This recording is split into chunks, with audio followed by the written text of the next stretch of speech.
वरिष्ठ है, विशिष्ट है, विकास पुंज निष्ठ है, समग्र सृष्टि पृष्ठ के जगत गुरु वैशिष्ट है। ऐसे हमारे माननीय अध्यक्ष महोदय श्री बैठे मैम, सभी मंचस्थ महानुभाव, हमारे श्री समर्थ पब्लिक स्कूल के एक सितारे और स्कूल का यशस्वी नेतृत्व संभालने वाले आदरणीय प्राचार्य महोदय, आदरणीय उप प्राचार्य महोदय एवं यहाँ पर उपस्थित सभी छात्रगण, मैं स्नेहा विष्णु वैराले कक्षा 7वीं स्कॉलर से आज के गणतंत्र दिन पर कुछ विचार अभिव्यक्ति हेतु आप सभी के समक्ष उपस्थित हूँ। उत्तरम यत् समुद्रस्य हिमाद्रिश्चैव दक्षिणम वर्षं तद् भारतम नाम भारती यत्र संतति। अर्थात समुद्र के उत्तर में और हिमालय के दक्षिण में जो देश है उसे भारत कहते हैं तथा उसके नागरिकों को भारतीय कहते हैं। हमारा भारत जिसकी परिकल्पना उस वटवृक्ष के समान है, जिसकी जड़ें हमारी पुरातन संस्कृति हो, जिसका तना हमारे लोकतांत्रिक मूल्य हो, जिसकी शाखाएं हो सबका साथ, सबका विकास, सबका विश्वास, युवा कौशल्य जिसकी पत्तियां हो, जिसे सींचे हम अपने परिश्रम से और फल स्वरूप मिले हमें विकसित विश्व गुरु भारत। क्योंकि युवाओं की कोई एक स्पष्ट परिभाषा नहीं, अभी तो वो परिदृश्य अवश्य है। वो युवा जो संजीवनी पर्वत लाने में अदम्य साहस रखे, जो गोवर्धन धारी बनकर मर्यादा पुरुषोत्तम से रक्षा करे, लक्ष्मीबाई का युद्ध नंगेली का समर्पण, पद्मिनी का आत्मसम्मान, सीता का संयम झलकारी दायित्व के साथ, सर्वे भवन्तु सुखिनः सर्वे सन्तु निरामया का परिचित्र उदाहरण करें। फिर चाहे वो श्रीलंका में आपातकाल हो, बाढ़ग्रस्त नेपाल हो, अफगानिस्तान में अकाल हो, तुर्की का भूकंप विकराल हो या कोरोना में हाहाकार हो, हम युवाओं को आज़ादी की लड़ाई में अपना योगदान देने का भाग्य प्राप्त नहीं हुआ, लेकिन आज आवश्यकता है अपनी शक्ति को पहचानने की। क्योंकि हमारे प्रेरणा स्रोत स्वामी विवेकानंद जी कहा करते थे कि यदि मुझे 100 ऊर्जावान युवा मिल जाए तो मैं इस देश की दशा व दिशा दोनों बदल के रख सकता हूँ। ऐसे में हम तो 140 करोड़ हैं, हमारे लिए क्या कठिन, बस आवश्यकता है जामवंत की भूमिका निभाने वाले ऐसे मंचों।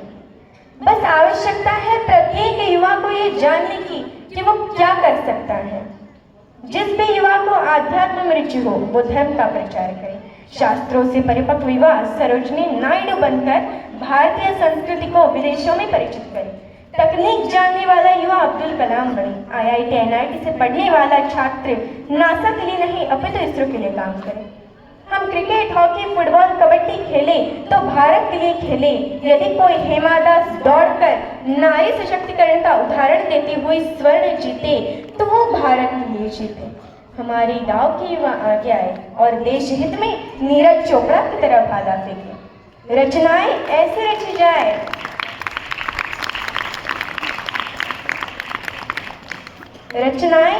रची जाए कि साहित्य का नोबेल भारत को प्राप्त हो। हम शिष्टाचार यूँ बनाए कि जापान से पहले भारत का नाम हो। हमारा भारत एक ऐसा बाग है जिसमें अलग अलग धर्मों के और अलग अलग जातियों के फूल खिलते हैं। हमें उन व्यापारियों की जरूरत नहीं है जो व्यापार करने के लिए फूलों को डालियों से अलग कर दे। हमें तो उन मालियों की आवश्यकता है जो अलग अलग फूलों को सलीके से सजाकर बाग की सुंदरता में वृद्धि करे। जो चांद करवा चौथ का अर्घ लेता है वही चांद ईद की इत्तला भी देता है। चांद ने कभी महसूस नहीं किया हिंदू और मुस्लिम, क्योंकि चांद को वोट नहीं चाहिए। जाति की समस्या का एक ही समाधान है कि जब वो तोड़ने आए तो हम टूटे नहीं। जिन समाचार पत्रों में द्वेष की खबरें छपे उन्हें हम पढ़ना बंद कर दें तो समाचार पत्र अपने आप सुधर जाएंगे। यदि जो अशांति फैलाने वाले लोग हैं उनको हम अखबार की सुर्खियों में छापते हैं और जो शांति के दूत हैं उनका जिक्र करना भूल जाते हैं। यदि हमने अपने धर्म, अपनी जाति को अपने घर तक सीमित कर लिया और पूरे देश के लिए एक धर्म ग्रंथ सुनिश्चित कर लिया, वो भारत का संविधान, तो ना तो फिर किसी को वंदे मातरम बोलने में आपत्ति होगी, ना किसी को भारत माता की जय बोलने में आपत्ति होगी। तो चलिए हम सभी मिलकर ये मंत्र एक बार बोलते हैं, बिना ये सोचे हम हिंदू हैं, मुस्लिम हैं, उच्च जाति से, नीच जाति से, भाजपा से, कांग्रेस से, एक बार भारतीय होकर बोलते हैं, वंदे वंदे भारत माता की, भारत माता की। बस यही जोश बना रहना चाहिए। जब संगीत से पूछा गया तुम्हारी जाति क्या है, तो संगीत ने कहा मुझे मोहम्मद रफ़ी भी चाहिए और लता मंगेशकर भी।